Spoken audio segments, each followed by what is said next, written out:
السلام علیکم ورحمۃ اللہ وبرکاتہ۔ الحمدللہ رب العالمین والعاقبۃ للمتقین والصلاة والسلام علی سید المرسلین وعلی آلہ واصحابہ اجمعین، اما بعد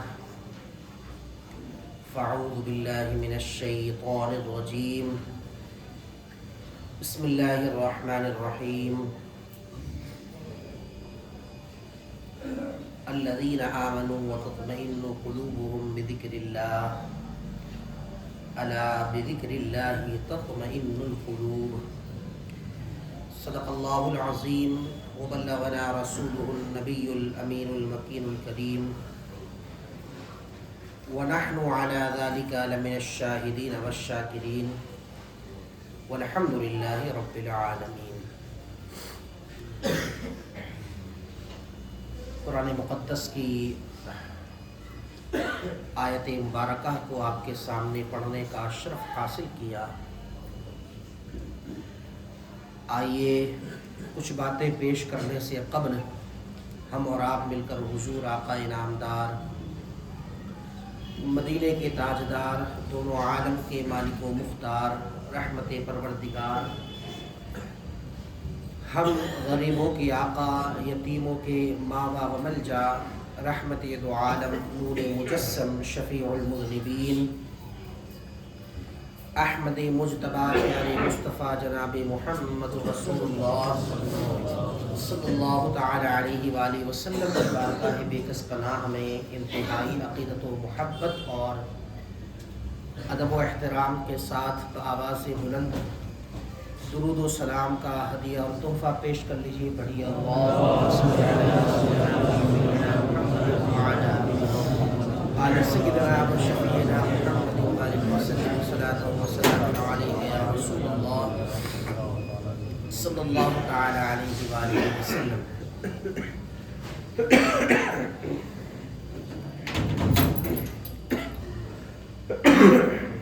حضرات گرامی،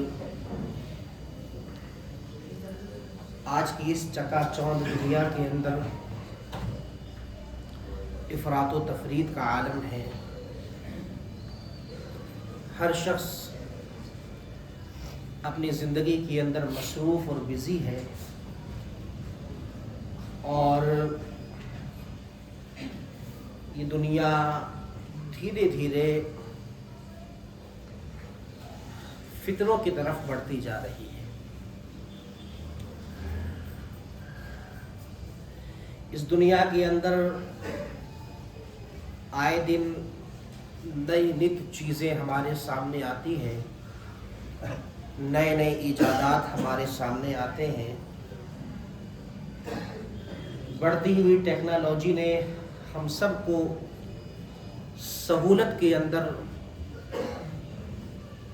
کر دیا ہے کہ ہم بڑھتی ہوئی ٹیکنالوجی سے سہولت فراہم کرتے ہیں، سہولت اختیار کرتے ہیں۔ لیکن اسی بیچ کے اندر جہاں یہ دنیا اپنی ترقی کی طرف رواں دواں ہے، یہ دنیا آئے دن ترقی پہ ترقی کرتی جا رہی ہے، نئی نئی چیزیں، نئے نئے ایجادات ہم دیکھتے چلے آ رہے ہیں، جس سے ہمیں کافی فائدہ ہوتا ہے، کافی سہولتیں ہوتی ہیں۔ لیکن وہیں پر ہمارے درمیان فکریں زیادہ ہوتی ہوئی نظر آتی ہے۔ ٹینشن نے ہم سب کو گھیر رکھا ہے، ذہنی دباؤ ہمارے ذہن پر بڑھتا جا رہا ہے، اور انسان اس مادیت کے دور کے اندر، اس سہولت بھری زندگی کے اندر بھی کبھی تو ٹینشن کے اندر رہتا ہے، کبھی فکر کے اندر رہتا ہے، اور یہی دونوں چیزیں اسے ڈپریشن کے اندر مبتلا کر دیتی ہیں، اور انسان ذہنی دباؤ کا شکار بن جایا کرتا ہے۔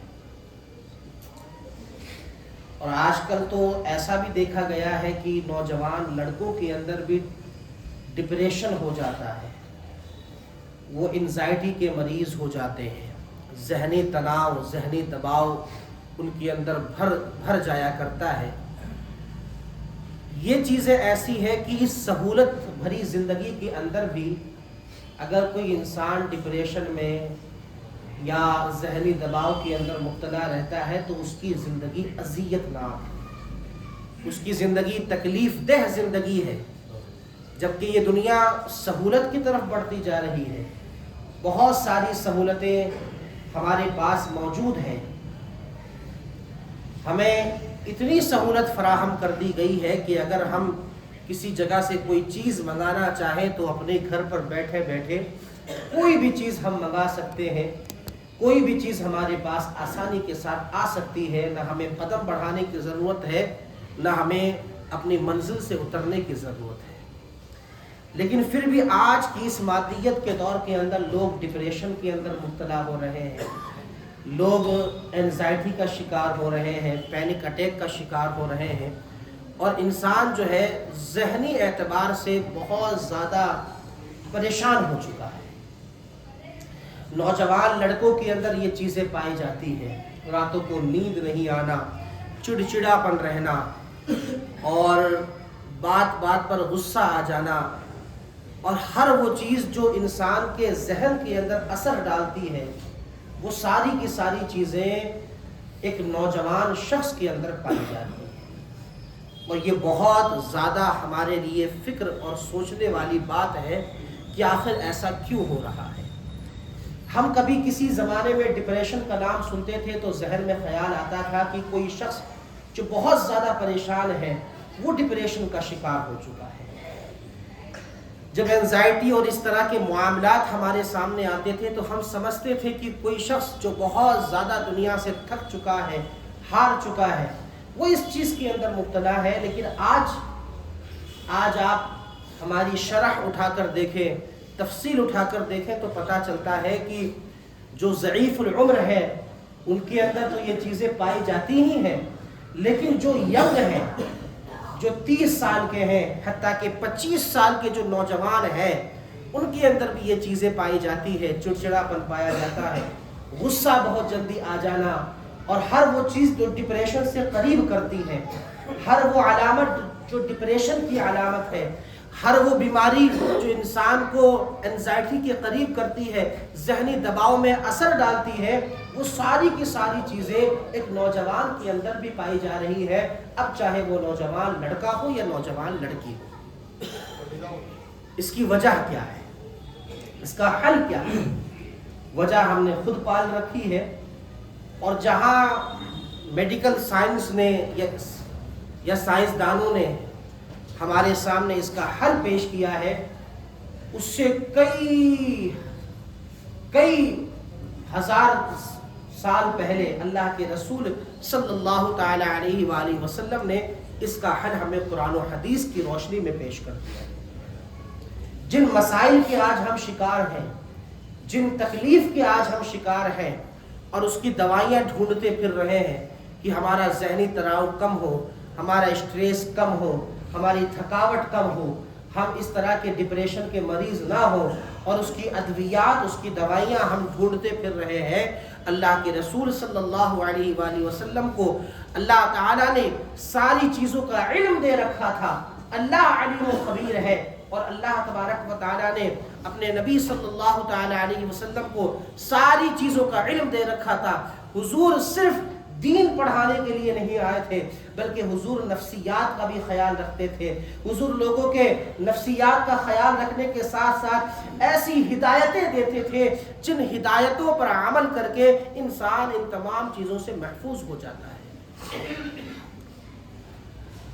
آج کئی لوگ ڈپریشن کے شکار ہیں، کئی لوگ ذہنی تناؤ دباؤ کے شکار ہیں، بہت جلدی غصہ آ جاتا ہے، چڑچڑاپن ہو جاتا ہے، کئی ساری بیماریاں، کئی ساری چیزیں اس کے اندر ہیں۔ لیکن آپ اگر اسلام کے قانون کو اٹھا کر دیکھیں تو پتہ چلے گا کہ اسلام نے بڑا اچھا سا سلیوشن ہمارے سامنے پیش کر دیا ہے۔ اگر ہم ان چیزوں پر عمل کریں تو انشاءاللہ تبارک و تعالیٰ کافی فائدہ ہوگا، اور اسلام نے جن چیزوں سے منع فرمایا ہے صاحب شریعت رسول اللہ صلی اللہ علیہ وآلہ وسلم نے جن چیزوں سے ہمیں منع فرمایا ہے، اگر ہم ان چیزوں سے دور رہے تو اس طرح کے تمام امراض سے ہم خود چھٹکارا حاصل کر سکتے ہیں۔ سب سے پہلی چیز یاد رکھیں کہ یہ شیطان جو ہے، ان الشیطان للانسان عدو مبین، شیطان انسان کا بہت بڑا کھلا واضح دشمن ہے۔ ایک دشمن وہ ہوتا ہے جس کے بارے میں ہمیں معلوم نہیں، جو پیٹھ پیچھے حملہ کرتا ہے، اس سے بچنا بہت مشکل ہے، لیکن اللہ نے فرمایا کہ شیطان تمہارا سب سے بڑا دشمن بھی ہے اور سب سے واضح کھلا ہوا دشمن ہے، جو پیٹھ پیچھے سے نہیں سامنے سے اس طرح وار کرتا ہے کہ انسان اس کے وار کے اندر کب مبتلا ہو جائے، کب اس کے وار کا شکار ہو جائے پتہ ہی نہیں چلتا۔ یا جو ہمارے ذہن کے اندر کئی ساری چیزیں ہوتی ہیں، یہ شیطان کے وسوسوں کی وجہ سے ہوا کرتی ہے۔ کسی چھوٹے مسئلے کو شیطان ہمارے ذہن کے اندر اتنا بڑا بنا کر پیش کرتا ہے کہ ہم اس کے اندر سوچنے لگ جاتے ہیں، اور سوچتے سوچتے جو سوچ کی آخری حد ہے اس تک ہم چلے جاتے ہیں، اور یہی چیزیں ہمارے ذہن کے اندر دباؤ ڈالتی ہیں، یہی چیزیں ہمارے ذہن کے اندر بھاری اثر کرتی ہے، جس سے ہمارا ذہن، ہمارا سر درد کرنے لگتا ہے اور کئی ساری چیزوں کا ہم شکار ہو جاتے ہیں۔ شیطان کے وار سے بچنا سب سے زیادہ ضروری ہے۔ حضرت امام غزالی رضی اللہ تعالی عنہ ایک چیز لکھتے ہیں کہ ایک شخص ہے، اچانک اس کی زبان پر اللہ کا ذکر جاری ہو گیا، تو اب شیطان اس پر حملہ کرتا ہے اور اس سے کہتا ہے کہ تیری زبان پر اللہ کا ذکر جاری ہو گیا، جبکہ تیرا دل تو اللہ کے ذکر کی طرف لگا ہوا ہی نہیں ہے، لہٰذا تو اس ذکر کو بند کر دے۔ اب یہاں پر شیطان حملہ کرتا ہے، ایک شخص جس کی زبان پر اللہ کا ذکر جاری ہوا، اور جاری ہونے کے بعد شیطان اب اس پر حملہ کرتا ہے کہ یہ زبان سے ذکر کرنے سے کیا فائدہ ہے، دل تو تیرا کہیں اور لگا ہوا ہے۔ اس موقع سے تین قسم کے لوگ ہوتے ہیں جو شیطان کا جواب دیتے ہیں۔ پہلے وہ لوگ کہ جو شیطان کو کہتے ہیں کہ اچھا ہوا تو نے مجھے یاد دلا دیا، میری زبان تو اللہ کے ذکر سے لگی ہوئی ہے اور میرا دل اللہ کے ذکر سے دور ہے، اچھا ہوا تو نے یاد دلا دیا، اب میں دل کو بھی اللہ کے ذکر کی طرف کر لیتا ہوں۔ یہ وہ لوگ ہوتے ہیں جو بڑے چالاک، بڑے ہوش مند اور بڑے کامیاب ہوتے ہیں، اور شیطان کا وار جو ہے بالکل بیکار چلا جاتا ہے، شیطان کا حملہ اثر نہیں کرتا۔ وہ زبان کو اللہ کے ذکر کے اندر لگاتے ہیں تو دل کو بھی اللہ کے ذکر کے اندر لگا دیتے ہیں، یہ لوگ بڑے کامیاب ہیں۔ ایک وہ شخص ہے جب شیطان اس کے ذہن کے اندر وسوسے ڈالا کہ تیری زبان تو اللہ کے ذکر کے اندر لگی ہوئی ہے، دل اللہ کے ذکر کے اندر نہیں لگا ہوا، ایسے ذکر سے کیا فائدہ؟ وہ شخص کہتا ہے کہ ہاں یہ تو بات صحیح ہے، جب میرا دل ہی اللہ کے ذکر کے اندر نہیں ہے تو زبان سے ذکر کرنے سے کیا فائدہ؟ لہٰذا وہ کیا کرتا ہے، وہ زبان سے بھی اللہ کا ذکر کرنا بند کر دیتا ہے۔ شیطان کا حملہ کامیاب ہو گیا۔ ایسا شخص بڑا بے وقوف قسم کا شخص ہے۔ اور تیسرا وہ شخص کہ جب شیطان اس سے کہتا ہے کہ تیری زبان تو اللہ کے ذکر کے اندر ہے، تیرا دل اللہ کے ذکر کے اندر نہیں ہے، وہ کہتا ہے کوئی بات نہیں، زبان کی خاموشی سے بہتر تو اللہ کا ذکر ہی ہے۔ زبان اگر میری چل رہی ہے اللہ کے ذکر کے اندر، مستغرق ہے، مشغول ہے، مصروف ہے، تو یہ تو اس سے بہتر ہے کہ میں خاموش رہوں یا میں بری بات بولوں۔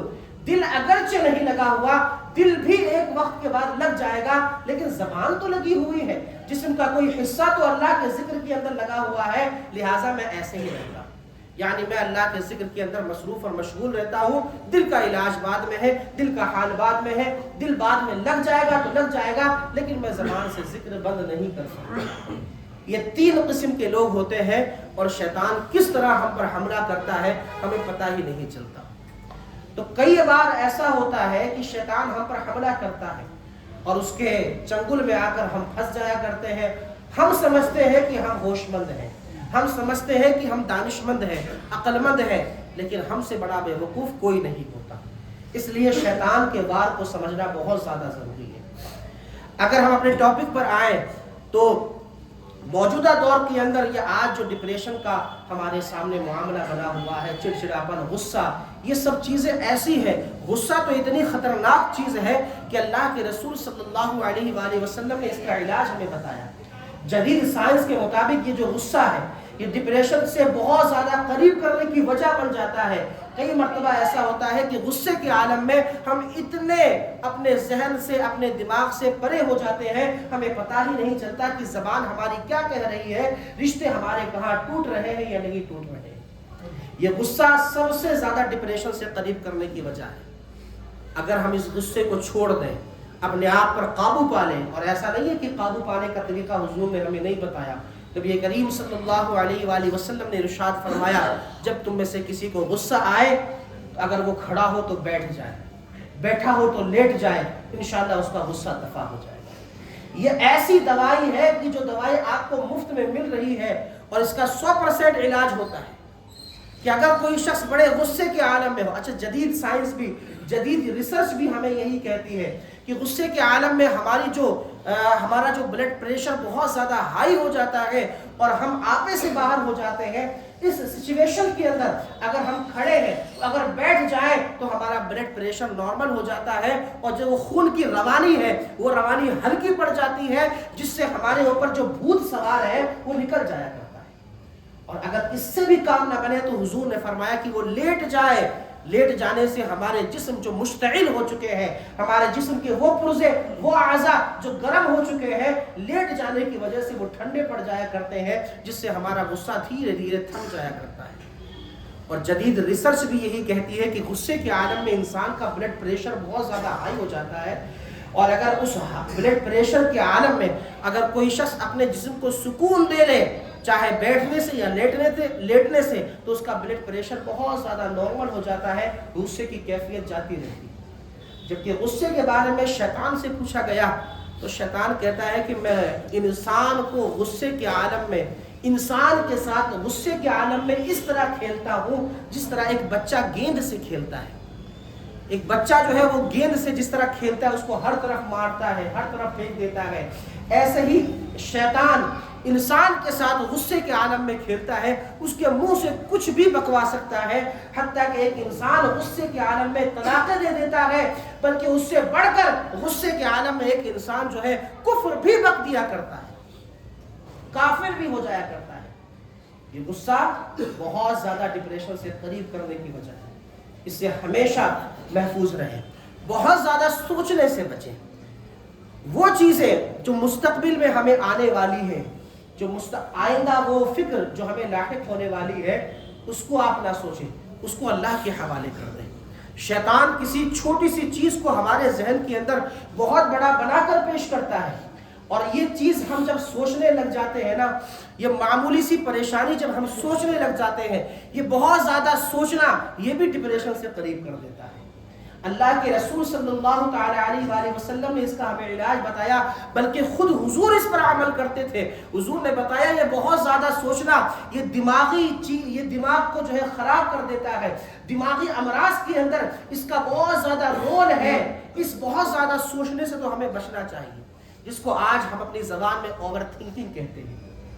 سوچنے سے کسی چیز کا حل نہیں ہونے والا، اللہ کے حوالے ہر چیز کر دیجئے، اللہ تبارک و تعالیٰ اسے خلاصہ کر کے تمہارے سامنے پیش کر دے گا۔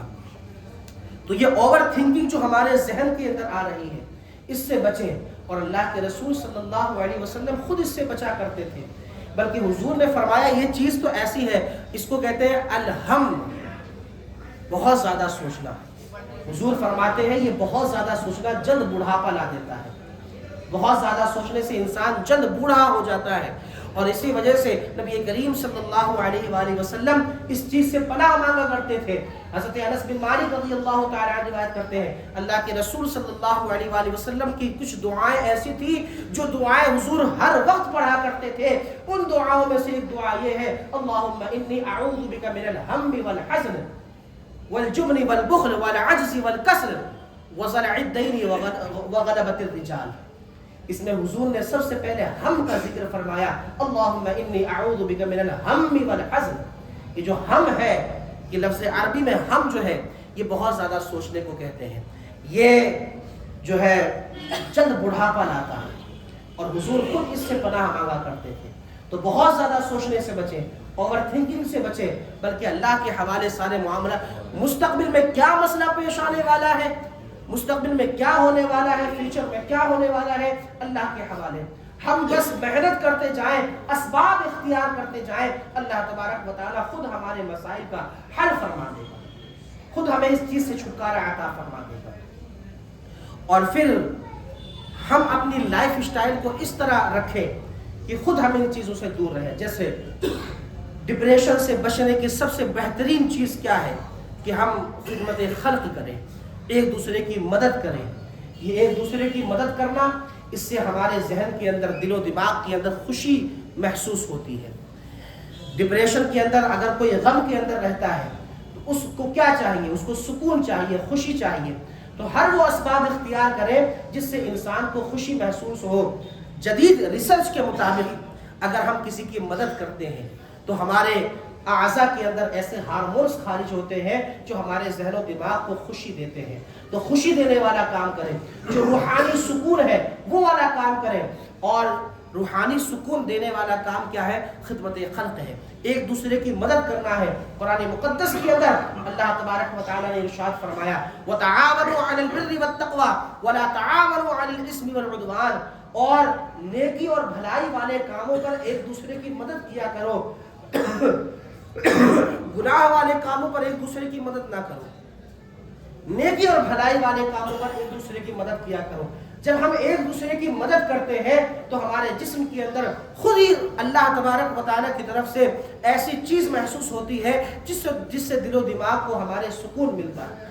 اور اللہ کے رسول صلی اللہ علیہ وآلہ وسلم نے تو خود ارشاد فرمایا واللہ فی عون العبد ما کان العبد فی عون اخیہ، بندہ اللہ تبارک و تعالیٰ اس بندے کی مدد میں اس وقت تک لگا رہتا ہے جب تک وہ بندہ کسی اپنے بھائی کی مدد کے اندر لگا ہوا رہتا ہے۔ جب تک ہم کسی دوسرے کی مدد کرتے رہیں گے اللہ ہماری مدد فرماتا رہے گا۔ اب اندازہ لگائیے کہ اللہ تبارک و تعالیٰ جب کسی کی مدد فرمانے لگ جائے تو اسے بے سکونی نہیں ہوا کرتی ہے، اسے اینزائٹی نہیں ہوا کرتی ہے، اسے دماغی تکلیف سے نہیں گزرنا پڑتا ہے۔ تو یہ ایک دوسرے کی مدد کرنے سے اتنا سکون ملتا ہے جسے روحانی سکون کہا جاتا ہے۔ یہ وہ سکون ہے جو انسان کو غم سے اور انسان کو ڈپریشن سے چھٹکارا دیتی ہے۔ اس کے علاوہ کئی ساری چیزیں ہیں، توبہ استغفار کریں، ذکر کی کثرت کریں۔ قرآن مقدس کے اندر اللہ نے صاف طور سے ارشاد فرمایا ہے الا بذکر اللہ تطمئن القلوب، سن لو بے شک اللہ کا سکون تو اللہ کے ذکر کے اندر ہی موجود ہے۔ اللہ کا ذکر کریں، توبہ استغفار کریں، ایک دوسرے کی مدد کریں، درود پاک کی کثرت کریں۔ یہ وہ چیزیں ہیں جس سے انسان کو سکون اور خوشی ملتی ہے، غم اور ڈپریشن دور چلے جایا کرتے ہیں۔ آج کی اس دور کے اندر سب سے بڑی وجہ ایک یہ بھی ہے کہ ہمارے نوجوانوں نے، یہ کئی لوگوں نے لمبی لمبی امیدیں پال رکھی ہیں۔ یہ دنیا کو حاصل کرنے کی ہوس اور لالچ نے ہمیں فکر کے اندر مبتلا کر دیا ہے، جبکہ اللہ کے رسول صلی اللہ علیہ وسلم کی صاف حدیث پاک ہے، حضور ارشاد فرماتے ہیں لوگوں کو دنیا کے لالچ نے غم کے اندر مبتلا کر رکھا ہے، دنیا کے لالچ نے، دنیا کی ہوس نے لوگوں کو غم کے اندر مبتلا کر رکھا ہے۔ آپ نے غم کا علاج خود پال رکھا ہے۔ دنیا کو حاصل کرنا یہ کوئی عقل مندی والی بات ہے؟ دنیا حاصل کر کے ہوا کیا ہے کسی کا؟ قبر میں تو سب خالی ہاتھ ہی گئے۔ حضور فرماتے ہیں کہ یہ جو ڈپریشن ہے، غم ہے، یہ لوگوں نے خود ہی پال رکھا ہے۔ دنیا کو حاصل کرنے کی لالچ نے لوگوں کو غم کے اندر مبتلا کر رکھا ہے، اور اس چیز نے لوگوں کے دلوں کو ٹیڑھا کر دیا ہے۔ تو یہ دنیا کو حاصل کرنے کی لالچ جو ہمارے اندر ہے وہ کیا ہے؟ فلاں وہ چیز کر رہا ہے تو ہم بھی وہ چیز کریں گے، فلاں نے ویسا کیا ہے تو ہم بھی ویسا کریں گے۔ یہ دنیا کو حاصل کرنا ہی تو ہوا۔ فلاں نے وہ کیا ہے تو ہم بھی ویسا کریں گے، فلاں نے اتنے خرچ کیے ہیں ہم بھی اتنا ہی خرچ کریں گے، چاہے ہمیں قرض ہی کیوں نہ لینا پڑے۔ حضور فرماتے ہیں اس چیز نے لوگوں کو غم کے اندر مبتلا کر رکھا۔ یہ دنیا کو حاصل کرنا ہی تو ہوا، وہ بھی میں کروں گا، وہ بھی میں کروں گا، اس چیز کو بھی میں لوں گا، وہ بھی مجھے کرنا ہے، یہ چیز بھی مجھے لینی ہے۔ اور جو ہے سوشل میڈیا پر کئی ساری چیزیں ایسی ہمارے نظروں کے اندر سامنے آتی ہے جس کو حاصل کرنے کی ہوس ہمارے اندر موجود ہو جاتی ہے، جس سے ہم فکر اور غم کے اندر مبتلا ہو جاتے ہیں۔ کیوں؟ ہماری اتنی بساط نہیں، ہماری اتنی اوقات نہیں کہ ہم وہ چیز کر سکیں، اور جب نہیں کر پاتے ہیں تو غم کے اندر ہم مبتلا ہو جاتے ہیں۔ آپ کو اللہ تعالیٰ نے اگر لاکھ روپے سے نواز رکھا ہے اور آپ نے خواب کروڑ والے دیکھ رکھے ہیں، تو ظاہر سی بات ہے وہ چیز آپ کو اس وقت حاصل نہیں ہوگی۔ حاصل ہوگی اللہ تعالیٰ جب آپ کو نوازے گا، جب وہ چیز حاصل ہو جائے گی، لیکن اس وقت سے لے کر حاصل ہونے تک آپ اس چیز کے اندر مبتلا رہتے ہیں، اس غم کے اندر مبتلا رہتے ہیں، اور یہی غم آپ کو اینزائٹی اور ڈپریشن کے قریب کر دیا کرتا ہے۔ حضور کی صاف حدیث پاک ہے، دنیا کی امید چھوڑ دو، بلکہ حضور نے فرمایا یہ دنیا جس کے پیچھے تم بھاگ رہے ہو، اللہ کے رسول صلی اللہ علیہ وسلم نے فرمایا ایک جگہ ایک بکری مر گئی، بکری مرنے کے بعد اس کے گوشت سڑ گل گئے، بیکار ہو گئے، اور اس کے اندر سے بدبو آنے لگی، وہاں پر گندگی ہے۔ اور پھر حضور نے صحابہ کرام سے پوچھا کیا بتاؤ اس بکری کا گوشت تمہارے نزدیک کچھ حیثیت رکھتا ہے، کچھ بھی حیثیت رکھتا ہے؟ تو صحابہ کرام نے کہا نہیں یا رسول اللہ، اس بکری کا گوشت ہمارے نزدیک کوئی حیثیت نہیں رکھتا، جو سڑ گل گیا ہو، جس پر جو ہے بدبویں آ رہی ہو، جس کو گندے جانور کھا رہے ہو، وہ ہمارے نزدیک کوئی حیثیت نہیں رکھتا۔ حضور نے فرمایا یہ دنیا بھی اللہ کے نزدیک کسی حیثیت کی مالک نہیں ہے، ایک مکھی کے پر کے برابر بھی اللہ کے نزدیک اس دنیا کی کوئی حیثیت نہیں ہے۔ جس دنیا کو آپ جو ہے اپنے قدموں کے قریب کرنے کے اندر لگے ہوئے ہیں، اللہ کے نزدیک اس دنیا کی کوئی وقعت اور کوئی حیثیت نہیں ہے۔ یہ دنیا اتنی بھی اللہ کے نزدیک کوئی وقعت اور حیثیت نہیں رکھتی کہ اس کا تھوڑا سا معاملہ بھی اللہ کے نزدیک ہو، کوئی وقعت اور حیثیت نہیں ہے۔ اور ہم اسی دنیا کے حب کے اندر جاگ کے اندر لگے ہوئے ہیں، اور نہیں وہ جب کوئی چیز حاصل ہو پاتی، مل پاتی، تو ہم غم کے اندر رہتے ہیں۔